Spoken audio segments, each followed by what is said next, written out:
So how do we work with ego? How do we work with ego?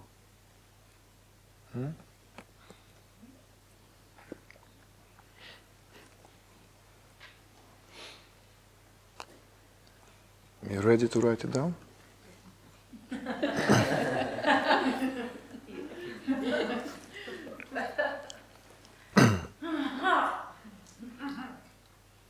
You cannot work with ego. You can only work without ego. As soon as you start working with ego, amounts for doing the same thing.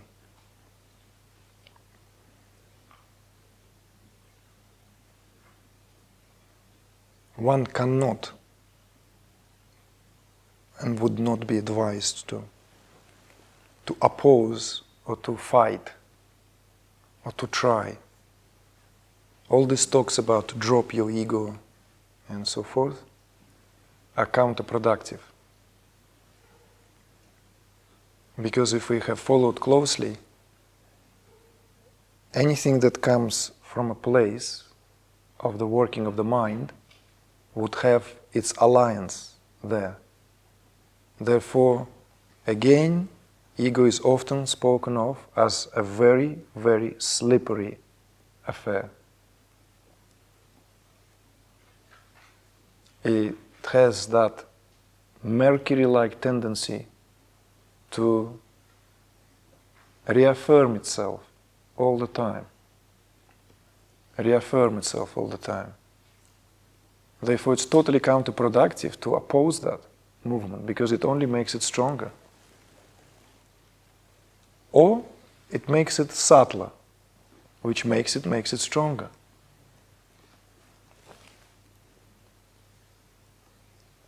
So that, again, from pedestrian perspective, it's a very little difference between modesty and a lack of thereof. It has nothing to do with whether one is displaying certain more socially acceptable and more pleasant in interaction modes of conduct. You can see it if you clearly examine that it makes no difference whether one is completely belittling oneself or one is totally hit by the bug of self-aggrandizement. It's the same thing. It's the same thing, just a different side of a register. Why is it different? It still has that same thing in terms of what that represents. Therefore, I'm great or I'm miserable. It makes no difference. It's the same thing. It comes from forgetfulness. It's the dialogue of ignorance. It's the dialogue of not knowing. So how do we work with ego?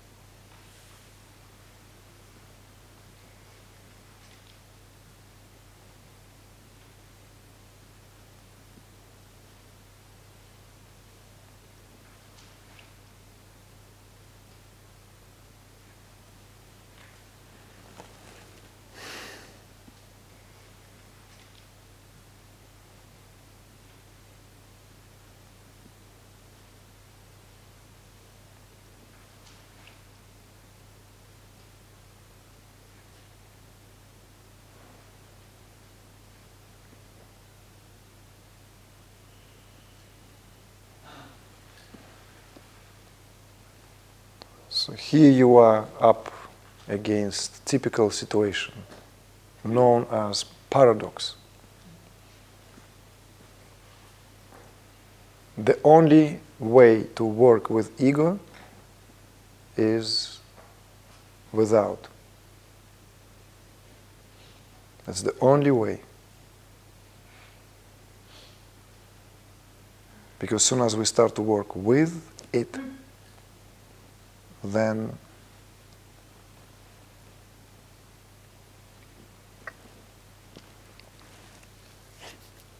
it will remold and reconfigure itself, reaffirm itself in so many myriads of ways. In a way, it's very simple. It's very simple. The only difficulty here is perhaps with a certain novelty, and it requires that unique quality of attention.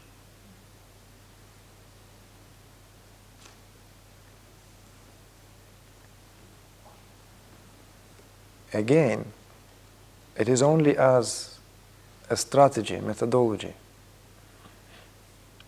because attention itself here is that diffused attention, relaxed attention,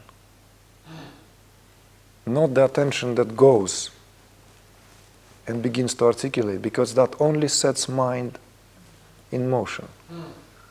And up until the mind is in its driving seat, then that alliance is unchallenged or remains intact.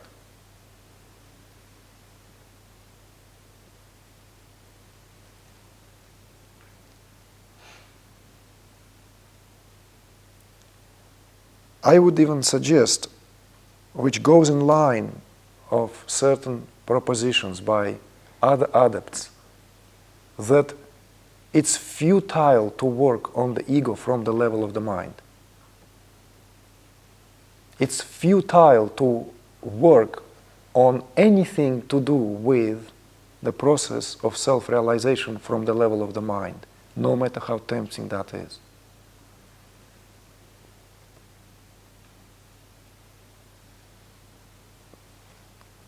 For all the amazing qualities that it represents, it has always this, what opens the possibility for the mind only reaffirm itself, constantly probe and strengthen itself. Where is that spontaneity of abiding as being doesn't require and doesn't need anything in the mental department whatsoever. Our happiness has very little to do with what the mind does. Maybe this goes against some of the paradigms of New Age. It is the heart thing. Therefore, when we say it is the heart thing, then it becomes the whole body thing, the totality of our being. Body here is the body in yogic terms, all the 5 koshas, all the 5 layers.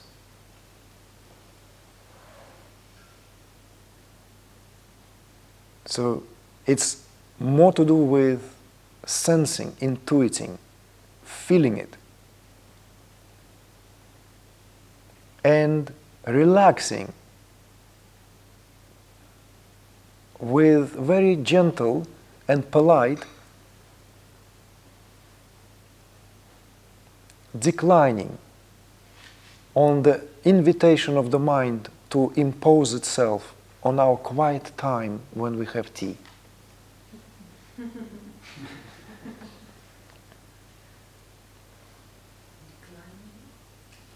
Yeah, it's like, may I pay you a visit and just sit next to you quietly? I promise I will zip it. Yeah. Declining, like saying, excuse me, I very much appreciate your willingness, but no. Declining. That's what I said. Exactly. We don't invite mind for a tea, even if it promises to be quiet and to keep us company. But isn't the mind part of the body? Yes, of course. Only when it's completely no mind. Of course it is. But when I want to have tea, why do I need my mind? I have my hands, I have my mouth, my tongue, right? If I want to see the whole thing, if I have my nice crockery and pottery, why do I need the mind? It all happens by itself. You see?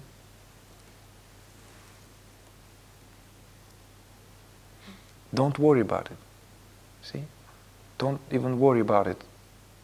Only the mind can come and try to find, that I'm part of that. There's no celebration without me. I'm the cousin, I'm the husband, I'm the bride.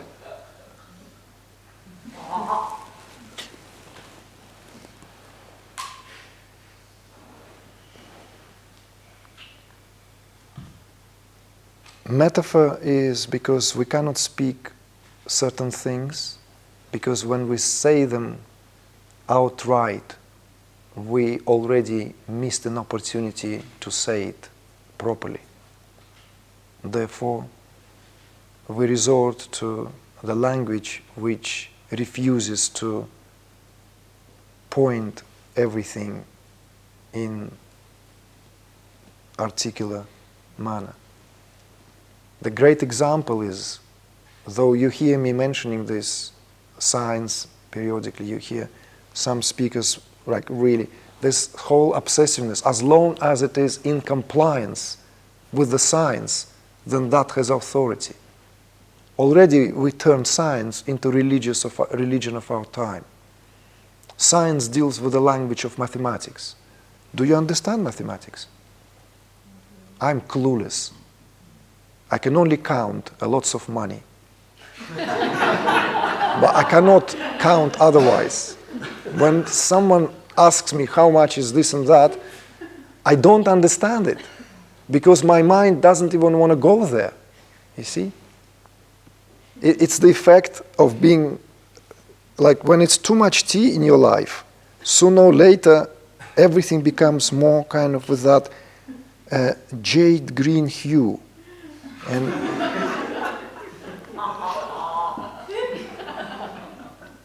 but how many of us feel immediately secure and confident if it's scientifically approved, scientifically proven, verified scientifically? Do we experience reality scientifically? We never experience it. Some of us who are completely like it's a grace of its own kind, being hit such strongly at birth that you can only see things in numbers, in equations. They're wunderkinds, but thank you. Great that I gave it a miss.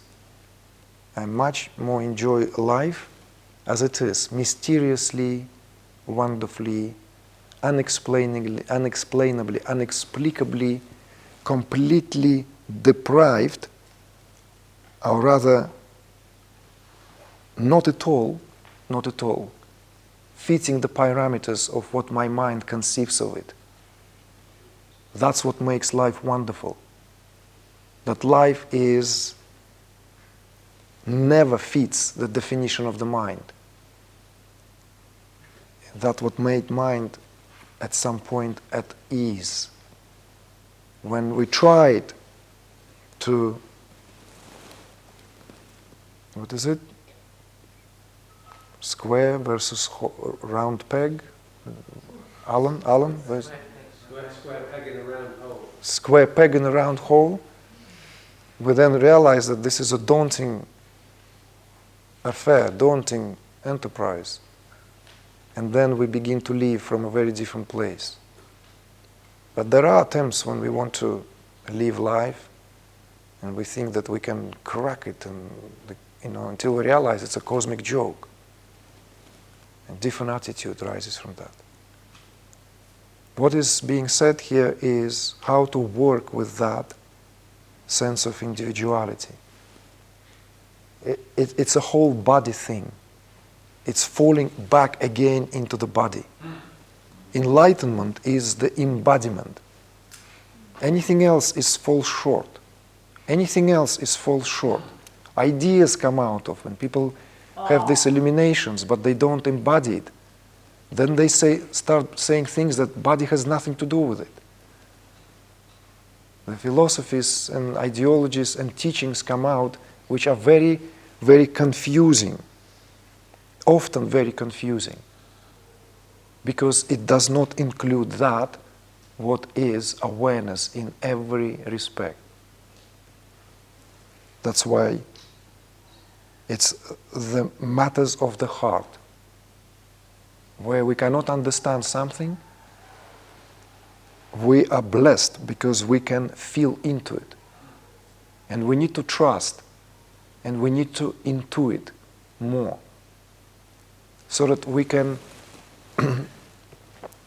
begin this, if you will, global process of relaxing a little bit about how mind has been pedestalized as the greatest asset of our culture. It's not that we want to be dumb. Contrary to that. It's not about being not sharp, not smart. Contrary to that. But we live in time and in the culture which simply overemphasized the working of the mind.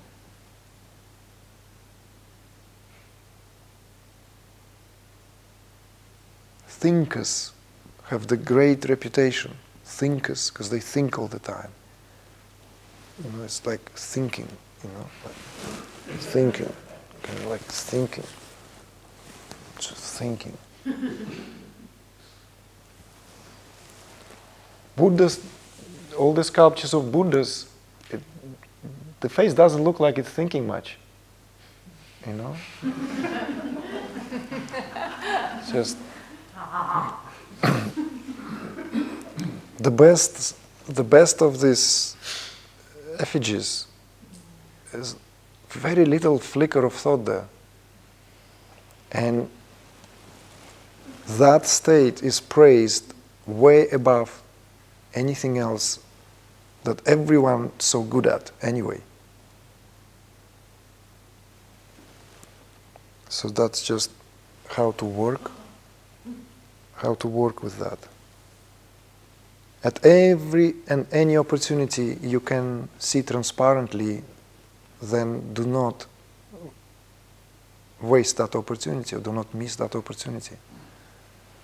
At any possibility it presents itself or somehow a reminder is there. Do not miss that.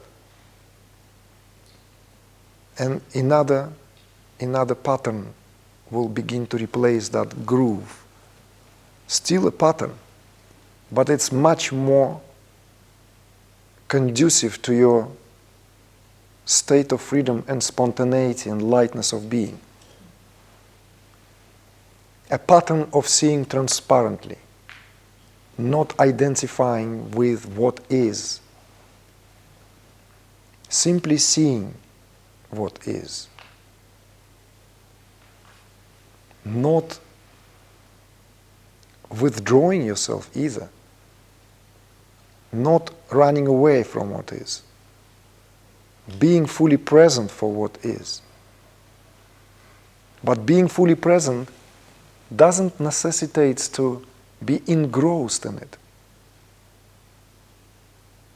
Being fully present doesn't mean have to identify with it so that that sense of utter transparency and joy is being taken out.